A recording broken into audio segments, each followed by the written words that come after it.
নমস্কার, আমার নাম রাজা ভট্টাচার্য।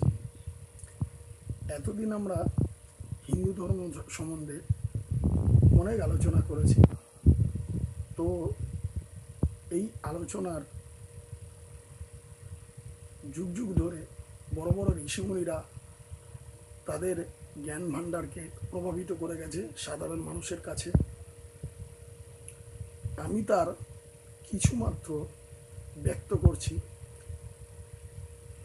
যে মনুষ্য জগৎ যখন জন্মায়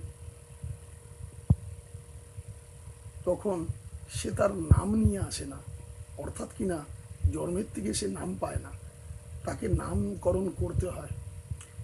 ঠিক তাই এই দেহের মধ্যে যে আত্মারূপী পাখি রয়েছে, সেই আত্মারূপী পাখিকে জানতে গেলে দেহকে বাদ দিয়ে ভাবতে হবে। সুতরাং দেখা যাচ্ছে আমরা যখন মনুষ্য জগৎ জন্মগ্রহণ করি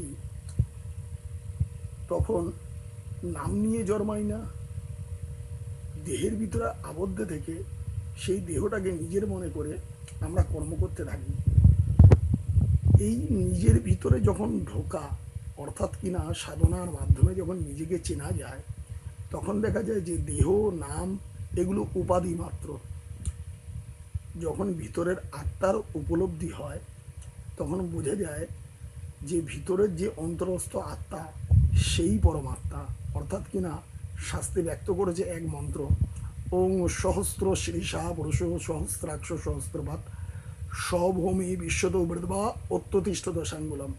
অর্থাৎ কিনা এই আত্মার সহস্র হাত, সহস্র পথ, সহস্র শির এবং তিনি স্বভূমিতে ব্যক্ত হয়ে আছেন। অর্থাৎ কিনা স্বভূমি মানে আমাদের কপালের ভ্রুদয়ের মধ্যেখান থেকে, যেখান থেকে আমরা তিলক করে থাকি, সেই তিলক থেকে মূল চক্র পর্যন্ত, এখান থেকে শুরু করে এই পর্যন্ত 10 আঙ্গুলম, অর্থাৎ কিনা 10 আঙ্গুল পরিমাণে ব্যক্ত।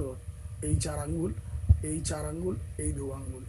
তো এই 10 আঙ্গুল ব্যক্ত এই আত্মা, তিনি সবার শরীরে বিদ্যমান।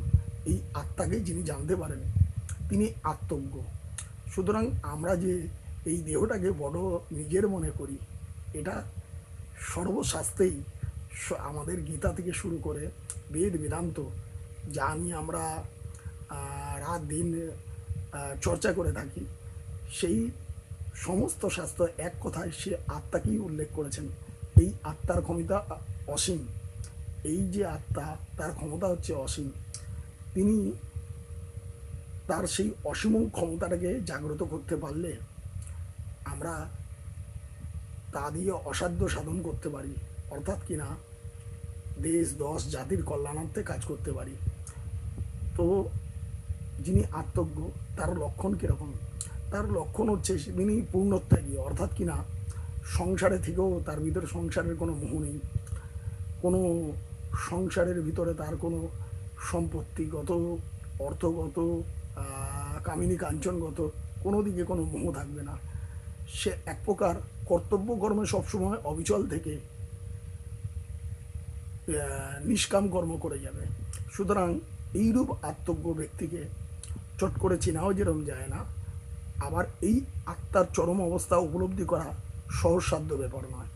সুতরাং আমাদের হিন্দু ধর্ম এই কারণে এত মহান, কারণ আমাদের হিন্দু ধর্মই একমাত্র ভিতরের ইন্দ্রিয় কাম ক্রোধ লোভ এদেরকে সংযত করে নিজের প্রকৃত অবস্থা লাভ করতে চেনায়। যে আত্মা, সেই শ্রীকৃষ্ণ, সেই শিব, সেই কালী, কারণ আত্মার রূপ অনন্ত, সে অনন্তর মধ্যে মেতে থাকতে ভালোবাসে। সুতরাং এই অসীম শক্তিকে লাভ করতে গেলে সাধারণ মনুষ্য এই মুখ দিয়ে অত কথা বলে তাকে ব্যক্ত করা যাবে না। কেন? কারণ এই ব্রহ্মশক্তি উপলব্ধি করার ব্যাপার।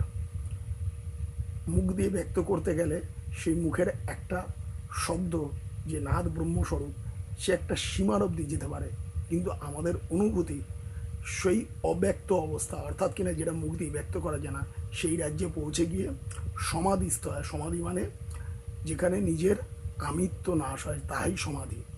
তো যাই হোক, এখন মানুষের একটাই কথা, যে যে যতটা নিজেকে গুটিয়ে আনতে পারবে সে ততটা উপলব্ধি করতে পারবে।